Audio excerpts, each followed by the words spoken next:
క్రీస్తునందు ప్రియులారా, సాయంకాలం వేళ మీకు శుభాలు తెలియజేస్తున్నాను. మీ అందరికీ ప్రభువు చక్కని శని ఆదివారాల విశ్రాంతి అలాగే సమయాన్ని అనుగ్రహించాడని నమ్ముతా ఉన్నాను. We are almost at the end of our study. We have only a few verses left in Philippians chapter 4. మనము మన ధ్యానం యొక్క మరి చివరి భాగానికి వచ్చాము. ఫిలిప్పీ పత్రికలో కొన్ని వచనాలు మాత్రమే మనకి మిగిలి ఉంటా ఉన్నాయి. So tonight we are going to look at from verse 9 down to verse 13, and then our final meeting in this series will be on Friday evening when we'll look at the last verses in the chapter.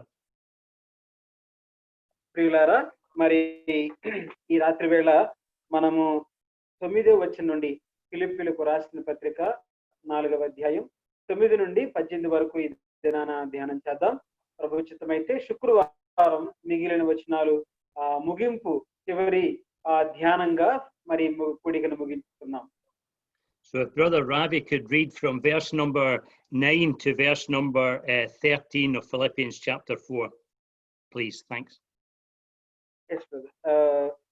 పిల్లరా దయతో గమనించండి. ఫిలిప్పీలకు రాసిన పత్రిక 4వ అధ్యాయం 9 నుండి నేను వచనాలు చదువుతున్నాను. Brother 9 to 18, shall I read? 9 to 13. Yeah. 13. 9 నుండి 13 వరకు చదువుతున్నాను పిల్లరా. మరియు మీరు నా వలన ఏవి నేర్చుకుని అంగీకరించితిరో, నా యందున్నట్టుగా ఏవి వింటిరో, ఏవి చూచితిరో అట్టి వాటినే చేయుడి. అప్పుడు సమాధాన కర్తయగు దేవుడు మీకు తోడై యుండును. నన్ను గూర్చి మీరు ఎన్నాళ్లకు మరలా యోచన చేయసాగితిరని ప్రభువునందు మిక్కిలి సంతోషించి తిని. ఆ విషయములో మీరు యోచన చేసి ఉంటిరి గాని తగిన సమయము దొరకకపోయెను. నాకు కొదువ కలిగినందున నేను ఇలాగూ చెప్పుటలేదు. నేనే స్థితిలో ఉన్నను ఆ స్థితిలో సంతృప్తి కలిగి నేర్చుకుని ఉన్నాను. దీర్ణ స్థితిలో నెరుగుదును, సంపన్న స్థితిలో నెరుగుదును. ప్రతి విషయములోను అన్ని కార్యములలోనూ కడుపు నిండి ఉండుటకును, ఆకలి కొని ఉండుటకును, సమృద్ధి కలిగి ఉండుటకును, లేమిలో ఉండుటకును నేర్చుకుని ఉన్నాను. నన్ను బలపరచువాని యందు నేను సమస్తమును చేయగలను. On Friday evening, we looked at the earlier verses in chapter 4, and we noticed that the first 5 verses, Paul gives an exhortation to unity. పిల్లారా, గత శుక్రవారము మనము పౌలు ఐక్యత కలిగి ఉండడానికి ఆయన మాట్లాడినటువంటి వచన భాగాలు మొదటి నుండి 3 వచనాల వరకు కూడా చూసాము. And we noticed how important it is for brothers and sisters to dwell together in unity. సహోదర సహోదరులు ఐక్యత కలిగి నివసించుట ఎంత మేలో లేక ఎంత అవసరమో అన్న సంగతి ఆ వచనాల్లో మనము ధ్యానించాం. It's a very sad thing when brothers and sisters fall out with each other. సహోదర సహోదరులు వివాదములో భేదములు కలిగి ఉండుట ఎంత విచారకరం పిల్లారా. And sadly in Philippi there were 2 sisters that had fallen out, and Paul exhorts them to be of the one mind. మరి ఫిలిప్పీ సంఘములో విచారకరం ఏంటంటే ఇద్దరు సహోదరులు ఒక వివాదంలో గొడవలో వారు సమాధానం లేకుండా ఉన్నారు. We notice also in verse number 4 that he encourages us to rejoice in the Lord always. అలాగనే ప్రియులారా 4వ వచనంలో కూడా 4:4లో ఎల్లప్పుడూ ప్రభువునందు ఆనందించాలని పౌలు గారి ద్వారా మనం హెచ్చరించబడ్డాం. And then in verse number 7 he speaks about the enjoyment of peace, the peace of God which passes all understanding, keeping our hearts and minds. అలాగనే 7వ వచనంలో కూడా మనం సమస్త జ్ఞానమునకు మించిన దేవుని సమాధానము యేసుక్రీస్తు వలన మన హృదయములకు తలంపులకు ఏ విధంగా కావలి ఉంటుందో అన్న ఆ విషయాలను కూడా మనం ధ్యానించి సంతోషించాం. And then in verse 8 he tells us the things that we should think on. 8వ వచనంలో కూడా మనము వేటి యందు ధ్యానం ఉంచాలో, వేటిని గురించి ఆలోచించాలో ఆ విషయాలను కూడా వివరంగా ధ్యానించాము. And we notice how that we are involved in a battle for our minds. మన మనస్సులలో యుద్ధము ఎలా జరుగుతుందో అన్న విషయాలు కూడా, వేటి మధ్య యుద్ధం జరుగుతుందో అన్న విషయాలు కూడా మనసే యుద్ధ భూమి అని ఆలోచన చేశాము. And we thought of the literal expression that what a man thinks he is. మరి ఈ యొక్క 8వ వచనంలో ఆయన రాస్తున్న ఆ ధ్యానాంశాలు ఏమై ఉన్నది, అవన్నీ కూడా ఎవరిని సూచిస్తా ఉన్నదని కూడా మనం ఆలోచన చేశాము. So Paul tells us the things that we should think about in verse number 8, and all these things are seen in fullness in the person of our Lord Jesus. మరి మనము ధ్యానం ఉంచవలసిన విషయాలన్నీ కూడా 8వ వచనంలో చెప్తున్నాడు. ఆ విషయాలన్నీ కూడా సంపూర్ణముగా మన ప్రభువైన యేసుక్రీస్తు వారిని గురించి మాట్లాడుతూ ఆయన వైపు సూచిస్తావని అని, ఆయన అక్కడ ఉన్నాడు అనే విషయాన్ని మనం ఆలోచన చేశాము. And then when we come to verse 9, the Apostle Paul sets himself forward as an example.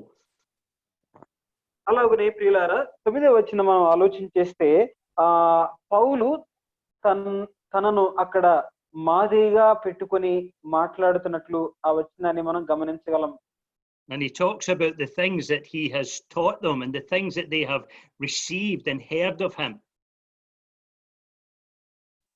మరి పౌలు అంటున్నాడు, నా వలన ఏవి నేర్చుకున్నారో, నా వలన మరి వేటిని అంగీకరించారో, వేటిని విన్నారో అని ఆ విషయాల్ని జ్ఞాపకం చేస్తున్నట్లు 4:9 మనం చూస్తాం ప్రియులారా.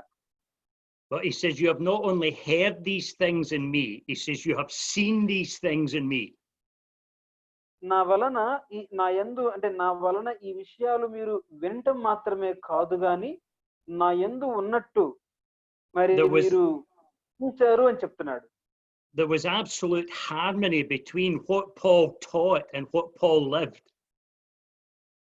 పౌలు వేటిని బోధించాడో వాటినే జీవించి, బోధ జీవితము మిళితమై తనలో కనబడినట్లుగా వాటిని జ్ఞాపకం చేస్తున్నాడు.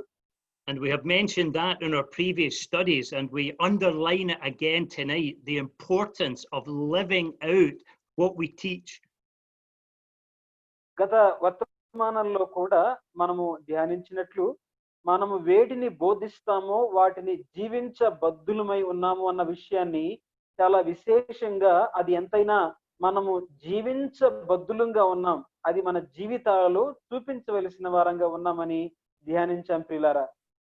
I was reading this morning in Matthew's Gospel, chapter 23, and the opening few verses. ఉదయకాలం మరి ప్రియులు మత్తయి సువార్త 23వ అధ్యాయాన్ని చదువుతా ఉన్నారు. Right down through Matthew chapter 23, the Lord Jesus is condemning the Pharisees. మత్తయి సువార్త 23వ అధ్యాయంలో మరి ఆ యొక్క పరిసయ్యులను ప్రభు మరి గద్దిస్తున్నట్లు, వారిని మరి వారి గురించి మాట్లాడుతున్నట్లు మనం చదువుతాం. But the first thing he condemns them for is the fact that they tell people what to do, but they don't do the same things themselves. మొదట వారిని ఏ విషయాల్లో ప్రభు గద్దిస్తున్నాడంటే, మనుషుల్ని వారు ఫలానా అది చెయ్యి ఇది చెయ్యి అంటారు కానీ వారు వాటిని చేసేవారుగా ఉండరు అని. They were good at the doctrine, but they weren't so good at the doing. బోధలో సిద్ధాంతములో వారు మంచిగా ఉన్నారు కానీ ఆ బోధని ప్రవర్తనలో చూపించటంలో విఫలమవుతూ ఉన్నారు. And there was a disconnect between what they taught and how they lived. వారు వేటిని బోధిస్తా ఉన్నారో, ఎలా జీవిస్తా ఉన్నారో, ఆ రెండిటి మధ్య సంబంధము లేని జీవితాలు కలిగి ఉన్నారు. But there was no disconnect with the Apostle Paul. The things that he had taught them were the things that they had seen in him in practice. కానీ పౌలు జీవితంలో వారు వేటిని విన్నారో, పౌలు నుండి వేటిని విన్నారో, పౌలులో కూడా అవి ఉన్నట్లు ఆయన సాధన చేసినట్లు మీరు చూశారు కదా నా యందు అంటున్నాడు. He says the same to the Thessalonians in 1 Thessalonians chapter 1. He says, you knew what manner of men we were among you. మరి తెస్సలోనికలకు రాసిన మొదటి పత్రికలో కూడా మేము ఏ విధంగా మీ మధ్య ఉన్నామో ఎలాంటి మనుషులమో మీరు ఎరుగుదురు కదా అని జ్ఞాపకం చేస్తా ఉంటాడు.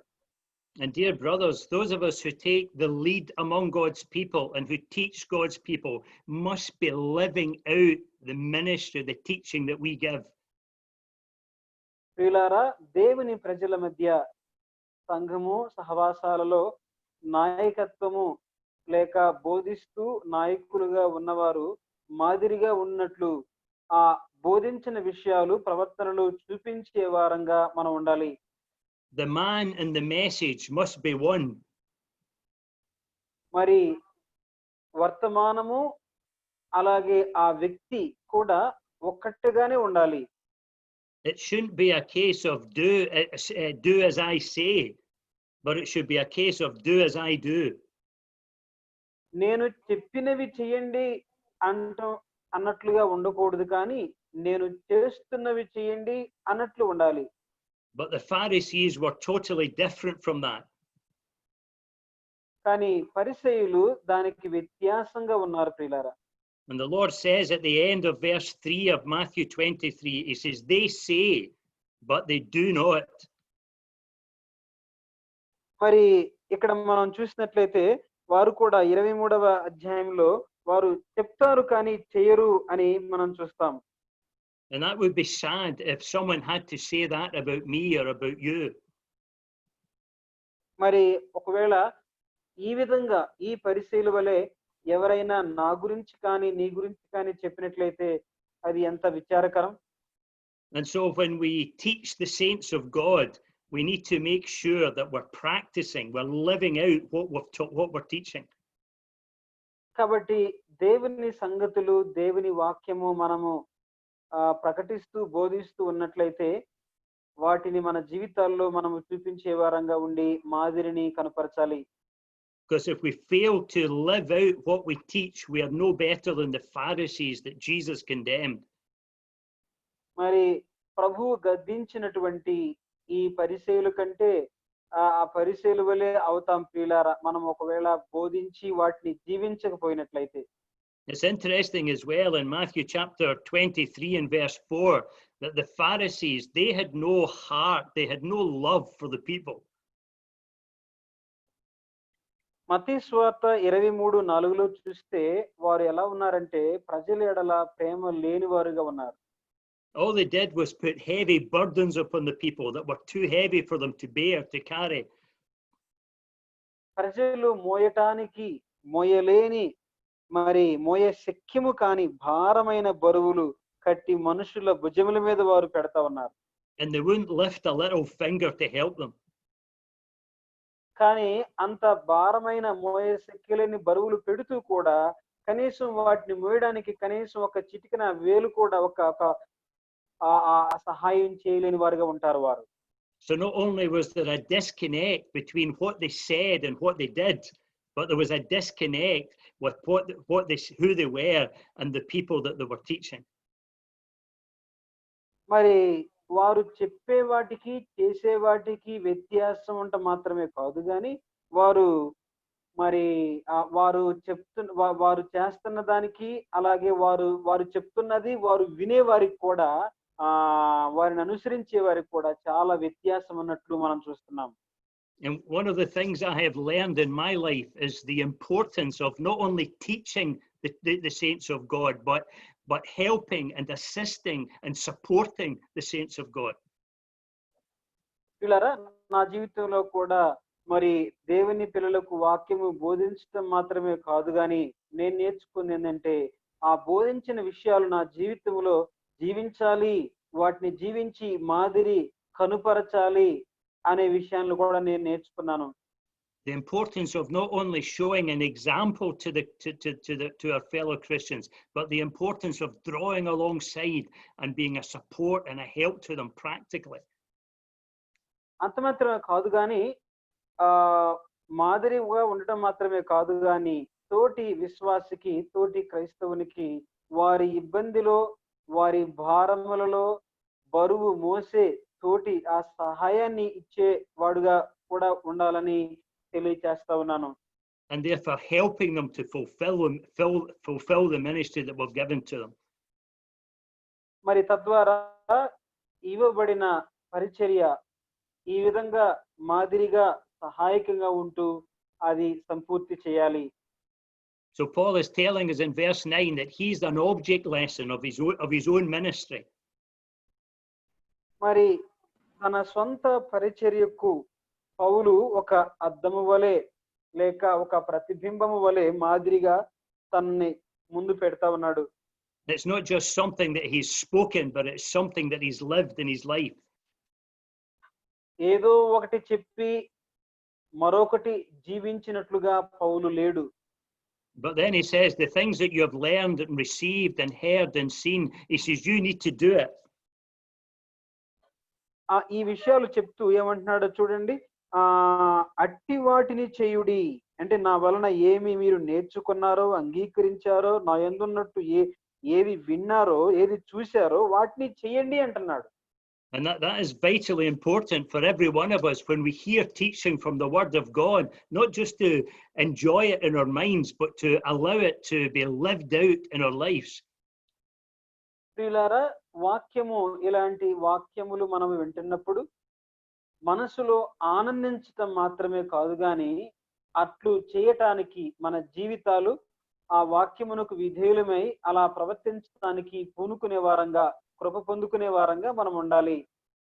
In James chapter 1 and verse 22, James says, "Be ye doers of the word and not hearers only." మరి మీరు యాకోబు రాస్తూ తన పత్రికలో 1వ అధ్యాయం 22వ వచనంలో అంటాడు, మీరు వినువారు మాత్రమయ్యుండి మిమ్మల్ని మీరు మోసపుచ్చుకొనకుండా వాక్య ప్రకారము ప్రవర్తించువారునై యుండుడి అంటున్నాడు. And yet the reality is that so often we just hear the word, but we don't put it into practice. ప్రియులారా, వాస్తవం ఏంటంటే చాలా సార్లు మనము ఎక్కువగా వాక్యాన్ని వింటా ఉంటాం, కానీ దైనందిన జీవితాల్లో నిజ జీవితంలో దాన్ని అనుసరించే వారంగా ప్రవర్తించే వారంగా ఉండము. Over the last few weeks, we have taught many things. గత కొన్ని వారాలుగా చాలా విషయాలు మీకు బోధించాం. And some people have said that they have enjoyed the teaching. కొంతమంది చెప్పారు ఈ యొక్క ధ్యానాలు చాలా సంతోషించాం అని చెప్పారు. But if the teaching hasn't had an effect on our lives, then it's been a waste of time. కానీ ఈ ధ్యానాలు ఈ బోధలు నా జీవితంలో నీ జీవితంలో ప్రభావాన్ని చూపించకపోతే అంటే ఒక మార్పును చూపించకపోతే అది నిష్ప్రయోజనమే కదా. See, the word of God is not just for our intellect, it's for our heart. దేవుని వాక్యము మన మనస్సులకు ఏదో మేధస్సు కోసం జ్ఞానం కోసం కాదు గాని మన హృదయం కోసం మార్పు కోసం. It's not just to fill our minds with information about the word of God. దేవుని వాక్యం యొక్క వివరణతో జ్ఞానముతో మరి ఆ యొక్క మరి ఆ విషయ సూచికగా రెఫరెన్సులతో మన హృదయం మనస్సు నింపుకోవడానికి కాదు. But the information that we receive through the teaching of the word of God should lead to a transformation in our lives. మనం పొందుకున్న ఈ యొక్క వాక్య వివరణ మన జీవితాలలో రూపాంతర అనుభవానికి, మార్పుకు, ఎదుగుదలకు మరి నిర్దిష్టమైన మార్పు తీసుకొచ్చేదిగా ఉండాలి. I often look back in my life and I think of the vast volume of teaching that I have received from other brothers. మరి నేను కూడా నా జీవితంలో వెనక్కి చూసుకున్నప్పుడు కొన్ని అంటే ఎంతో విస్తారమైనటువంటి అనేక విషయాలు దేవుని వాక్యం నేర్చుకున్నది ఎంతో ఉంటా ఉంది. I was brought up at the feet of some godly, gifted men. మరి దైవ కృప కలిగి దైవ వరములు కలిగి ఉన్న వారి దగ్గర నేను ఎదిగాను. Men who spent their lives expounding the word of God to others. వారి జీవితాలు దేవుని వాక్యాన్ని అనేకులకు పంచి వివరించిన వారు And I listened to their teaching. వారి బోధలు నేను విన్నాను. But the big question tonight is not how much do I know, కానీ రాత్రి వేళ ప్రశ్న ఏంటంటే నేను ఎంత తెలుసుకున్నాను అనేది ప్రశ్న but కాదు. the big question is what impact, what change has it brought about in my life? కానీ ప్రశ్న ఏంటంటే ఆ బోధలు ఎంత వరకు నా జీవితాన్ని మార్చినవి, ప్రభావితం చేసినవి అనేది ప్రశ్న. And that's the challenge for all our hearts this evening. ప్రియులారా, ఈ రాత్రి వేళ మనందరికి కూడా అదే సవాలుగా మన ముందు ఉంది. It's good to hear good teaching from God's word. దేవుని వాక్యము నుండి మంచి బోధ వినటం మంచిదే. But James tells us if we're just hearers only, then we're deceiving ourselves. యాకోబు అంటున్నాడు, ఒకవేళ మనం వినువారు మాత్రమే ఉంటే మనల్ని మనం మోసపుచ్చుకుంటాం అంటున్నాడు. The evidence of spiritual maturity is not in how much we know, but it is in how we live. ఆత్మీయమైన పరిపక్వత ఎంత తెలుసుకున్నామో వాక్యము అన్న దాంట్లో లేదు, కానీ ఎలా ప్రవర్తిస్తా ఉన్నామో మన ప్రవర్తనలో పరిపక్వత, ఎదుగుదల కనిపిస్తూ ఉంది. So we need to hear the words of God, and then we need to live it out in our lives. We need to do it. మన జీవితాలలో దేవుని వాక్యము విని ఆ వాక్యాన్ని మనము అనుసరించే వారంగా, పాటించే వారంగా ఉండాలి. And Paul says the result of that is that the God of peace shall be with you. ఆ విధంగా మీరు ప్రవర్తించినట్లయితే మరి సమాధాన కర్త అయిన దేవుడు మీకు తోడుగా ఉంటాడు అంటున్నాడు. Remember earlier on in the chapter, he speaks about the peace of God. Verse 7, he speaks about the peace of God that passes all understanding. మరి 4వ అధ్యాయం 7వ వచనంలో కూడా సమస్త జ్ఞానమునకు మించిన దేవుని సమాధానం అన్నాడు. But now it's not the peace of God, but it's the God of peace. అక్కడ సమాధానం అంటే సమస్త జ్ఞానమునకు మించిన దేవుని సమాధానం అన్నాడు, కానీ ఇక్కడ మనం చూసినట్లయితే ఇక్కడ సమాధానకర్తయగు దేవుడు అంటున్నాడు. And so there's a distinction between these two phrases. ఈ రెండు మాటలకు వ్యత్యాసం ఉంది ప్రియులారా. There's a development between the two statements. ఈ రెండు మాటలకు మధ్య కొంత అభివృద్ధి అంటే కొంత మరి మనము ఒక అభివృద్ధి చెందవలసినటువంటి ఆ క్రమాన్ని మనం చూస్తాం. We might know the peace of God and yet not really know the God of peace. మనము దేవుని సమాధానాన్ని తెలుసుకుని ఉండవచ్చు, కానీ కొన్నిసార్లు సమాధానకర్తయగు దేవుణ్ణి తెలుసుకోకుండా ఉంటాం. Remember in chapter 2, Paul's expressing his desire to know him. మరి 2వ అధ్యాయంలో మనం చూస్తే పౌలు సారిసారికి ఆయన్ని 3వ అధ్యాయంలో మనం చూస్తే ఆయన్ని ప్రభువుని ఆయన్ని ఎరుగు నిమిత్తం అని ఆయన అపేక్షించినట్లు మనం చూస్తాము. And it's possible to know the blessings of God and yet not really experience and know God himself. దేవుని ఆశీర్వాదాలు అనుభవించినటువంటి అనుభవాన్ని మనం చూడగలం, కానీ దేవుణ్ణే సరిగా ఎరగని అనుభవం కూడా కలిగి ఉంటాం. And sometimes that is all we're interested in. We're just interested in God's blessing in our life. కొన్నిసార్లు దేవుని ఆశీర్వాదాల పట్ల మన జీవితాల్లో ఎంతో ఆశ కలిగి ఉంటాం ఎక్కువగా. And we're content with the blessings. ఆశీర్వాదాలతో తృప్తి చెందుతూ ఉంటాం. But brothers and sisters, our desire should be to get beyond the blessings and get to know the blesser. ప్రియులారా, ఆశీర్వాదాల కంటే ఆశీర్వాదాలు ఇచ్చినటువంటి దేవుణ్ణి ఎక్కువగా ఎరిగే వారంగా, తెలుసుకునే వారంగా మనం ఉండాలి. There's a hymn written by our brother A.B. Simpson from America, and one of the lines in the hymn says, "Once it was the blessings, now it is the Lord." Abe Simpson అనే ఒక అమెరికాకు చెందిన ఆ మరి ఆయన మరి ఈ విధంగా ఒక పాట రాశాడు. ఇప్పుడు కొంతకాలం ఆశీర్వాదాలు, ఆ తర్వాత ఏమన్నా అంటే ఆశీర్వాదాలు కాదు గాని ఆశీర్వాదాలు ఇచ్చిన ప్రభువు అంటున్నాడు. And it's good when we get beyond what God does for us and get to God himself and know God. మన జీవితాల్లో ఊహించిన దానికంటే అత్యధికంగా కొన్నిసార్లు పొందుకోవటం మంచిదే, కానీ ఆ అత్యధికంగా పొందుకోవటం అనేది దేవుణ్ణే పొందుకోవటం, దేవుణ్ణే ఎరుగుట. And so he speaks about the peace of God, and then he speaks about the God of peace. మరి దేవుని సమాధానము అంటున్నాడు, సమాధానకర్తయగు దేవుడు అంటున్నాడు.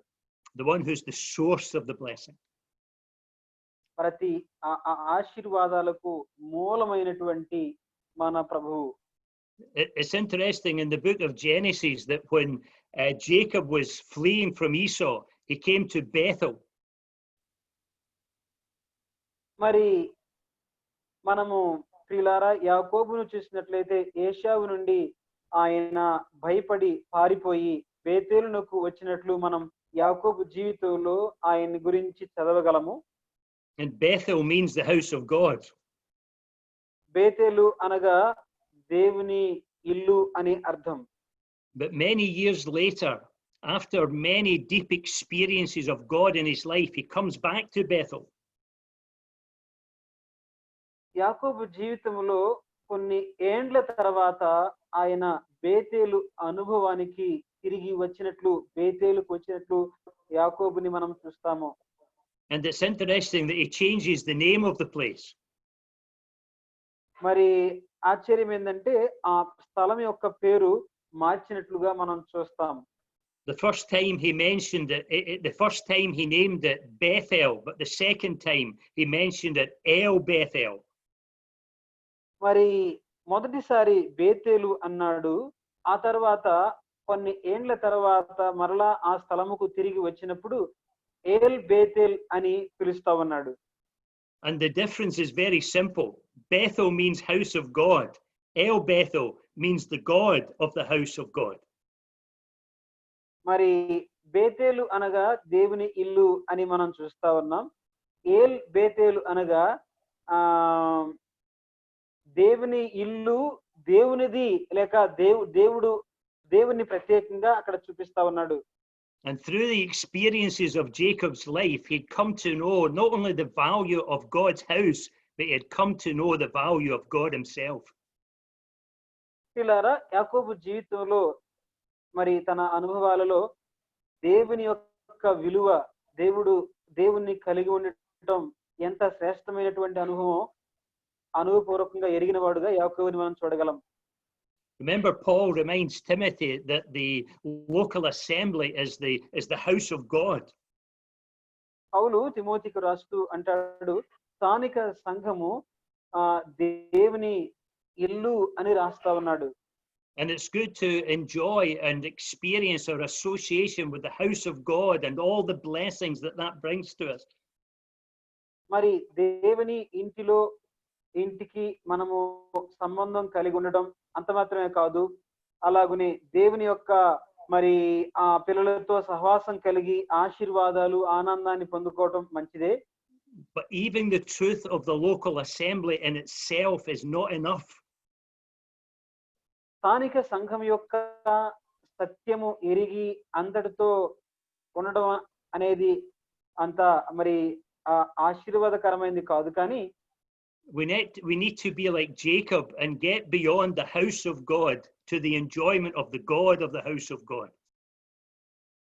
మరి అంతకంటే మనము ఈ దేవుని ఇల్లు అని తెలుసుకొని అంతటితో ఉండటం కాదు, కానీ మరి అది దేవునిది లేకపోతే దేవునికి సంబంధించింది అన్న విషయాన్ని మనం ఎరిగిన వారమై దేవుణ్ణి సంపూర్ణంగా అనుభవించే వారంగా, తెలుసుకున్న వారంగా ఉండాలి.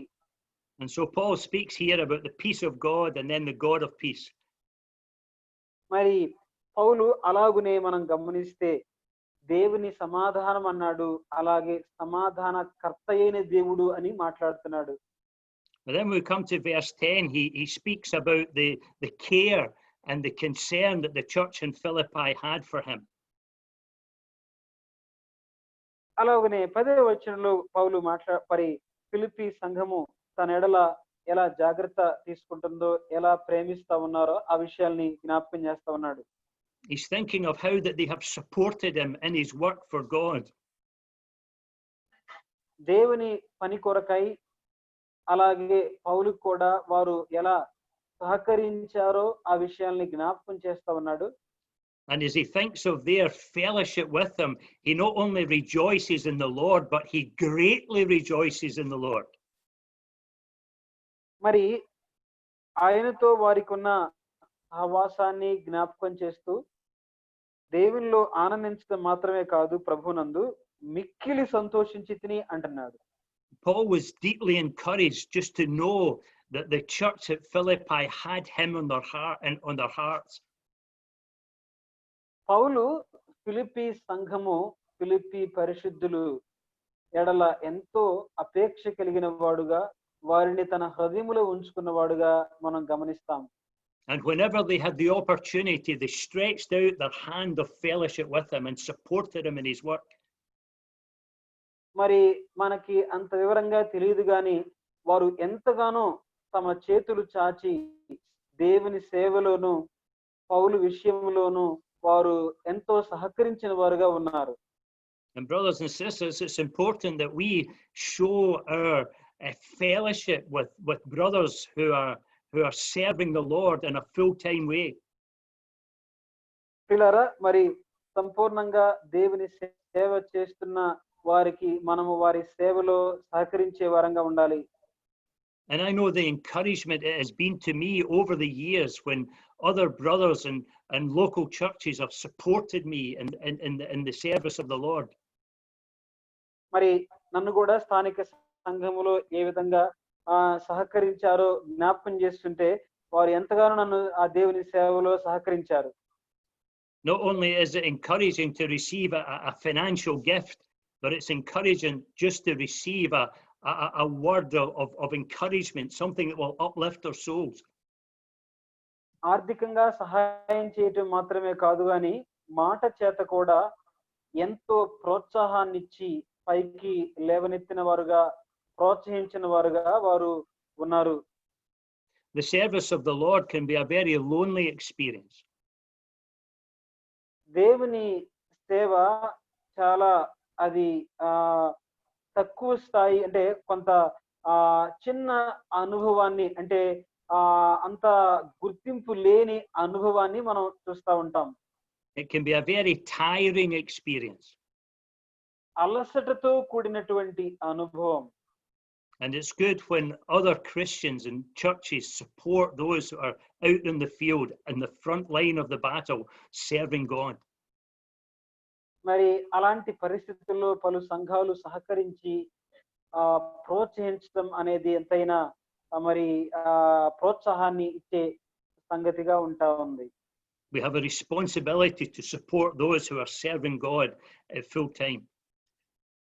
మరి సంపూర్ణ సేవలో ఉన్న వారికి సహకరించవలసిన బాధ్యత మన మీద ఉంటా ఉంది.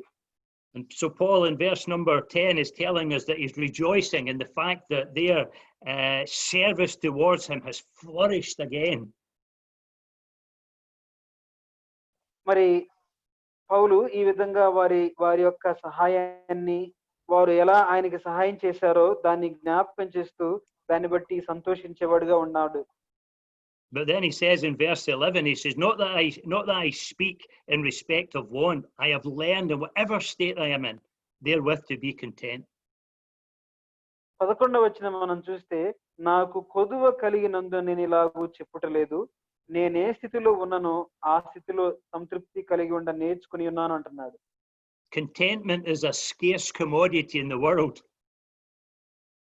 మరి సంతృప్తి కలిగి ఉండటం అనేది చాలా అరుదుగా ప్రజలలో చూస్తున్నటువంటి విషయం. And sadly, oftentimes contentment is a scarce commodity among the people of God. విచారకరం ఏంటంటే సంతృప్తి లేని జీవితాలు సంతృప్తి లేని పరిస్థితి దేవుని పిల్లల మధ్య కూడా ఎక్కువగా చూస్తా ఉన్నాం. But Paul had learned, he'd been instructed as to how to be content, whatever his circumstances were. కానీ పౌలు మాటల్లో మనం గమనిస్తే ఆయన ఏమంటున్నాడు చూడండి, ఏ స్థితిలో ఉన్నను ఆ స్థితిలో సంతృప్తి కలిగి ఉండ నేర్చుకుని ఉన్నాను అంటున్నాడు. Contentment is not something that comes naturally. సంతృప్తి అనేది ఏదో సహజ సిద్ధంగా మనకు వచ్చేది కాదది. Especially contentment in the midst of trying circumstances. ముఖ్యంగా ప్రతికూల పరిస్థితుల్లో సంతృప్తి కలిగి ఉండటం అనేది చాలా కష్టం. But Paul is saying, in the school of God, I have been instructed that whatever's happening in my life, I'm content. పౌలు అంటున్నాడు, నేను దేవుని యొక్క బడిలో ఎలాంటి పరిస్థితుల్లో కూడా సంతృప్తిగా ఉండ నేర్చుకున్నాను అంటున్నాడు. Paul says to young Timothy in 1 Timothy 6:6, he says, godliness with contentment is great gain.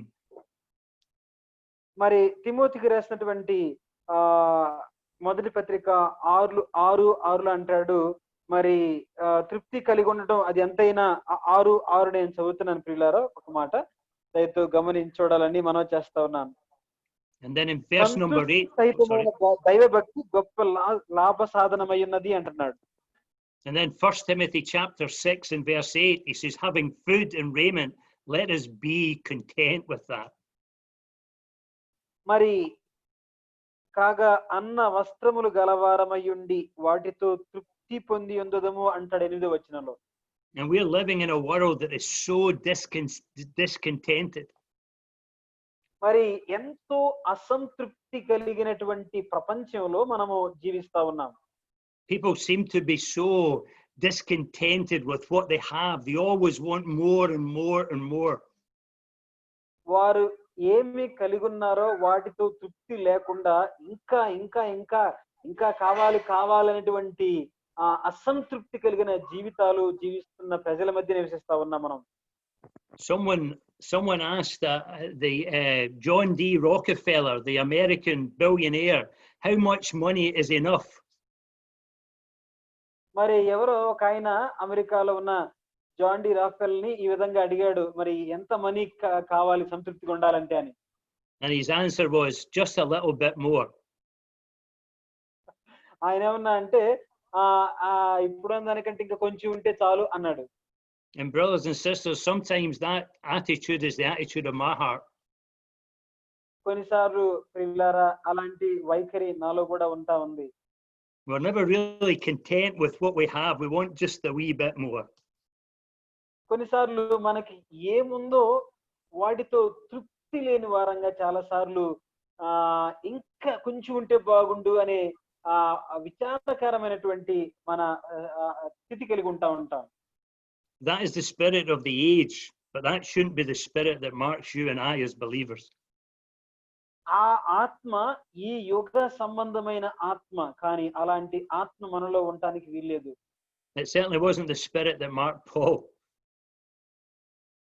కానీ మనం పౌలుకున్న ఆత్మను మనం చూసినట్లయితే, Paul said it doesn't matter the circumstances. My attitude was just the same, contentment. పౌలు ఏ స్థితిలోనైనా సంతృప్తి కలిగి ఉండడం నేర్చుకున్నాను, అది నా వైఖరి అంటున్నాడు పౌలు. He wasn't always wanting what someone else had. మరి వాళ్ళకైతే ఉంది వీళ్ళకైతే ఉంది నాకు అది ఉంటే బాగుండని ఎప్పుడు పౌలు అనుకోవట్లేదు. But he was just thankful for what he had. ఆయనకి ఏముందో దాన్ని బట్టి కృతజ్ఞుడై ఉన్నాడు. We read in Hebrews chapter 13 and verse 5 that our manner of life is to be without covetousness. మరి యాకోబు పత్రిక హెబ్రీ పత్రిక 13:5లో మనం ఈ విధంగా చదవగలం ప్రియులారా, ధనాపేక్ష లేని వారై ఉండాలి అని మనం చదువుతున్నాం. That we should be content with what we have because God has said, I'll never leave thee, I'll never forsake you. ఎందుకంటే ధనాపేక్ష లేని వారే మీకు కలిగిన వాటితో తృప్తి పొంది ఉండుడి, ఎందుకంటే నిన్ను ఏమాత్రమును విడువడు, నిన్ను ఎన్నడూ ఎడబాయను అని ఆయనే చెప్పాను కదా అంటున్నాడు. So Paul's contentment wasn't based on his circumstances. పౌలు యొక్క సంతృప్తి పరిస్థితులను బట్టి ఏదో సంతృప్తి కలిగి లేడు పౌలు. And Paul's contentment wasn't based on the amount of money that he had in his pocket or in his bank. పౌలు యొక్క బ్యాంక్ అకౌంట్ లో లేక తన దగ్గర ఉన్న డబ్బును బట్టి ఆయన సంతృప్తిగా లేడు. But his contentment was based on his personal, intimate relationship with Jesus Christ. మరి ప్రభువుతో సాన్నిహిత్య సంబంధం కలిగిన దాన్ని బట్టి సంతృప్తిగా ఉన్నాడు. There was a dear elderly sister who said on one occasion, "I have Christ, what want I more?" ఒక ప్రియ సహోదరి ఈ విధంగా ఒకసారి చెప్పింది ఏంటంటే, నాకు నా ప్రభు ఉన్నాడు, అంతకంటే నాకు ఇంకేం కావాలి అంది. And so Paul is telling us in verse number 12, he says, "I know what it is to be abased. I know what it is not to have the bare necessities of life." మరి 12వ వచనంలో మనం గమనిస్తే పౌలు ఈ విధంగా అంటున్నాడు, దీన స్థితిలో ఉన్న నిరుగుదును, సంపన్న స్థితిలో ఉన్న నిరుగుదును. And I also know how to abound. మరి అంత మాత్రమే కాదు కానీ ఎలా మరి ప్రతి విషయంలో కూడా కడుపు నిండి ఉండటం కూడా తెలుసు నాకు అంటున్నాడు. I know what it is to have nothing. I know what it is to have everything. But in whatever state, I'm happy. మరి ఏమీ లేకుండా ఉంటూ నాకు తెలుసు, అది ఏమీ లేకుండా ఉండని తెలుసు, అలాగే సంతృప్తి కూడా నాకు తెలుసు అంటున్నాడు. Someone has said it's a blessed secret when the believer learns how to carry a high head with an empty stomach. మరి ఒక ఆయన ఈ విధంగా అన్నారు, ఏమనంటే కడుపు ఖాళీగా పెట్టుకొని గర్వంగా లేక ధైర్యంగా ముందు నడిచిపోవడం అనేది గొప్ప అనుభవం అన్నాడు. To have an upright look with an empty pocket. మరి ఖాళీ జేబు పెట్టుకొని యథార్థంగా ధైర్యంగా పైకి చూసి నడవడం. To have a happy heart with an unpaid salary. డబ్బులు జీతం రాకపోయినా కానీ సంతోషభరితమైన హృదయం కలిగి ఉంటాం. And to have joy in God in difficult circumstances. కష్ట పరిస్థితుల్లో దేవుని యందు ఆనందించడం. Paul had learned that secret. పౌలు మరి రహస్యాన్ని నేర్చుకున్నవాడుగా ఉన్నాడు. I suppose Job had learned that secret in the Old Testament. పాత నిబంధన గ్రంథంలో యోబు కూడా ఆ రహస్యాన్ని నేర్చుకున్నవాడుగా ఉన్నాడు. Remember, Job says, "The Lord gives and the Lord takes away. Blessed be the name of the Lord." యెహోవా ఇచ్చెను, యెహోవా తీసుకొనును, యెహోవా నామమునకు.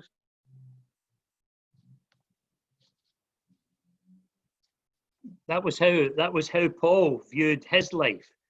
That if God gave him plenty, then he rejoiced. If God took it away, he rejoiced. He was content in God. మరి అలాంటి యోబు వలె పౌలు కూడా నేర్చుకున్నవాడై మరి ఉన్నప్పుడు లేనప్పుడు తృప్తి కలిగి ఉండడం నేర్చుకున్నాడు పౌలు గారు. Because Paul had learned the secret in verse 13 that he could do all things through Christ who keeps on pouring his strength into him. మరి ఎందుకంటే నన్ను బలపరచువనియందు నేను సమస్తము చేయగలను అంటున్నాడు పౌలు. Paul's life didn't consist of the things that he possessed. మరి తను కలిగినటువంటి విషయాలను బట్టి ఆయన బంధించబడిన వాడుగా లేక తృప్తి చెందిన వాడుగా ఆయన లేడు. But at the very center of Christ's life was his intimate relationship. Paul's life was his intimate relationship with Christ. కానీ తన జీవిత కేంద్ర బిందువు ఏంటంటే ప్రభువుతో సాన్నిహిత్య సంబంధం కలిగి ఉండటం అనేది దాన్ని ముఖ్యంగా పెట్టుకున్నాడు. And the Christ that he had forsaken all things for was the Christ that sustained him daily in his service and life for him. మరి తనను బలపరిచి స్థిరపరిచి తన పరిచర్యలో నడిపిస్తున్న ప్రభువే సర్వంగా పౌలు పెట్టుకున్నాడు. And Paul knew that whatever task that the Lord laid on his heart to do, that he would support him in it. మరి పౌలు ప్రభువు తన జీవితంలో ఆయన కొరకై పని చేయడానికి ఏదైతే భారము తన హృదయంలో పెట్టాడో దాని విషయమై ఆయన ప్రయాసపడిన వాడుగా ఉన్నాడు. And so he says in verse 13, "I can do all things through Christ that strengthens me." అందుకనే 13వ వచనం అంటాడు, నన్ను బలపరచు అని యందే నేను సమస్తమును చేయగలను అంటున్నాడు. The all things that Paul is thinking about is not some great feats of heroism. Sorry, brother. Can you repeat? The all things that Paul is thinking about is not great feats of heroism, great మరి heroic పౌలు acts. మరి పౌలు మాట్లాడుతున్న మాటలు మనం చూస్తే ఏదో ఒక గొప్ప hero లాగా ఈ మాటలు ఈ విధంగా ఉండాలన్నట్లుగా ఈ మాటలు చెప్పడం లేదు. But it's coping with the privations and the trials and difficulties of the life of service. తన జీవితంలో దేవుని సేవ కొరకై ఉన్న ప్రతి కష్టాన్ని పరిగణలోకి తీసుకుని వాటిని జోడించి అలాంటి పరిస్థితుల్లో నన్ను బలపరచు అనేది నేను సమస్తము చేయగలనని ఆ ధైర్యాన్ని ప్రోత్సాహం కలిగిన వాడుగా ఉన్నాడు. So the desire of Paul's heart wasn't the pursuit of worldly riches. పౌలు యొక్క మరి ఆ ప్రయత్నము ఈ లోకం యొక్క ఐశ్వర్యాన్ని సంపాదించడం ఆయన యొక్క ప్రయత్నం కాదు. Because we have learned in chapter 3 that his pursuit was Christ, not worldly riches, but Christ. ఆయన యొక్క ప్రయాస ఏంటంటే, ఆయన ప్రయత్నం ఏంటంటే క్రీస్తు ప్రభువుని ఎరుగుట అనేది మనం 3వ అధ్యాయంలో చూసాం. ఈ లోక ధనం కాదు, యేసు ప్రభువుని ఎరుగుట అని మనం చూసాం. The world around us thinks that riches bring contentment.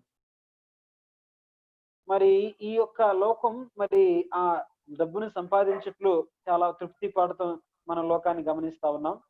But Paul says it's Christ that brings contentment. కానీ పౌలు అంటున్నాడు, అదిగో క్రీస్తు ప్రభు సంతృప్తినిస్తాడు అంటున్నాడు. And Paul says, I've learned that lesson. పౌలు అంటాడు, నేను ఆ విధంగా తృప్తి కలిగి నేర్చుకుని ఉన్నాను అంటున్నాడు. So whatever circumstance the Lord leads me into, ఎలాంటి పరిస్థితుల్లోనైనా దేవుడు నన్ను నడిపిస్తా ఉంటే, I have contentment in my heart.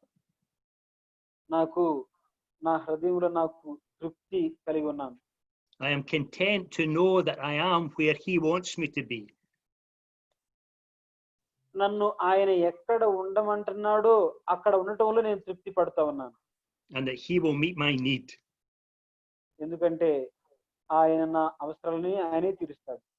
Brothers and sisters, that's a blessed place to be. వీళ్ళారా, అలాంటి ఆ విధంగా దేవుని చిత్తములో ఉండటం ఎంతైనా అది ఆశీర్వాదకరమైనటువంటి స్థితి. That regardless of how hard our life is and how heavy the burdens are, మన జీవితంలో ఎంత భారమైన ఎంత కష్టమైన పరిస్థితి అయినా కూడా మనము అలాంటి తృప్తి కలిగిన వైఖరితో జీవించటం ఎంతైనా అవసరం. just to know that the Savior that we have put our trust in will support us and strengthen us in these trials. మనము విశ్వసించిన నమ్మకం ఉంచిన మన రక్షకుడు ఇలాంటి శ్రమలలో శోధనల్లో కష్టాల్లో సహాయం చేసేవాడు అని ఎరిగి మనము తృప్తి కలిగి ఉండాలి. That his presence will be real. ఎందుకంటే ప్రస్తుత వాస్తవ పరిస్థితి అది వాస్తవమైనది, సత్యమైనది. I read about a group of Christians who were put in prison for their faith in the Lord Jesus. నేను ప్రభువైన యేసుక్రీస్తునందు విశ్వాసం ఉంచడం ద్వారా వారి విశ్వాసాన్ని బట్టి ఖైదీలుగా అయిపోయిన కొంతమంది సహోదరుల గురించి చదివాను. Life was hard for them. వాళ్ళకి జీవితం చాలా ఆ స్థితిలో కష్టంగా ఉంది. But they knew that that was God's will for their life at that time. కానీ వారు ఆ క్షణము ఆ విధంగా జైల్లో ఉండటం అది దేవుని చిత్తమని వారు ఎరిగారు. And as they spent time together in prayer and the study of the Word of God in their prison cells, God was so real to them. ఆ జైల్లో ఉండి కూడా అలాగు వారు కలిసి దేవుని వాక్యం ధ్యానించి ఆనందించిన వారుగా ఉన్నారు. The presence of the God of peace was so real.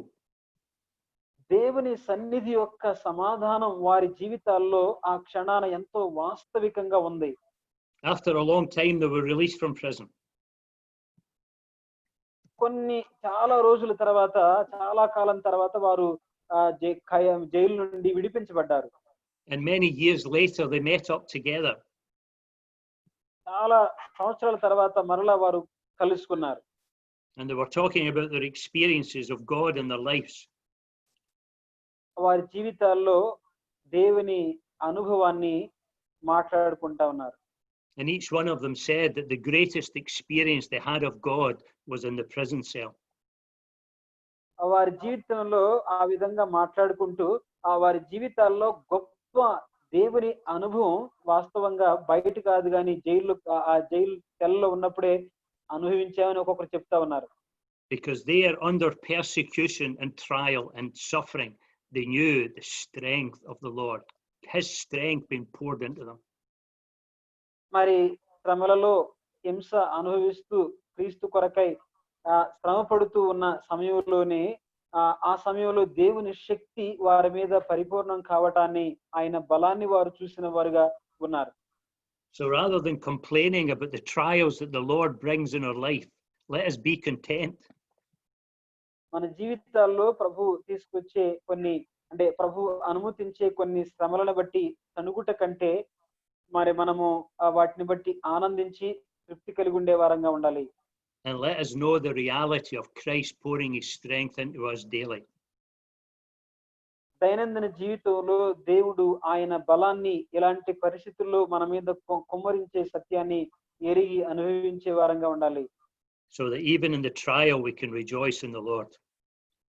పిల్లారా, మరి శ్రమలలో కూడా మనము ప్రభువునందు ఆనందించవచ్చు. Trust the Lord will bless His word to our hearts tonight. పిల్లారా, ఈ రాత్రి వేళ ఈ మాటలు మన హృదయాలకు ప్రభు ఈ వాక్యమును ఆశీర్వదించును గాక. I mentioned at the beginning of the meeting that this is our second last study in the book of Philippians.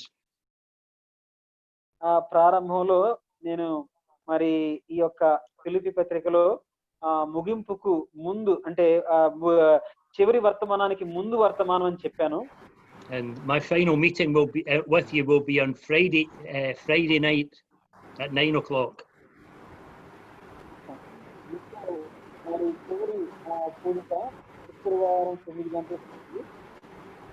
And on Friday night, I will complete the final few verses in Philippians chapter 4, and that will bring the study to an end. శుక్రవారం రాత్రి 9 గంటలకు మిగిలిన వచనాలు ముగింపునకు ముగింపునకు వస్తాయి. You have all been very, very patient, and I appreciate your attendance in so many evenings. మీరు చాలా ఓపికగా చాలా సాయంకాల పూట వాక్యం ఉన్నందుకై మీకు ప్రత్యేకంగా వందనాలు తెలియజేస్తున్నాను. At the end of the series, I'll type out all my notes and send them to Brother Kieran, and he can forward a copy of these notes to you. మరి ఈ యొక్క ముగింపు వర్తమానం రోజున ఈ యొక్క ఆ ధ్యానాలన్నీ కూడా ఆ నోట్స్ ని ఆ వివరణను నేను సహోదరులు కిరణ్ గారికి పంపిస్తాను. అది మీకు అందజేస్తారు. And most of the recordings of these meetings are now on Brother Kieran's YouTube channel. So you're able to, they were uploaded at the weekend, and you're able to access these on our brother's channel. మరి ఈ యొక్క వర్తమానాలన్నీ కూడా సహోదరుడు కిరణ్ యొక్క YouTube ఛానల్లో ఇవన్నీ గత శని ఆదివారాలు వారం చివరన అవన్నీ కూడా అందులో పొందుపరచడం జరిగింది. కాబట్టి ఆ యూట్యూబ్ ఛానల్లో కూడా ఈ వర్తమానాలు మీరు చూసి వినవచ్చు. So we'll see you again on Friday night, God willing.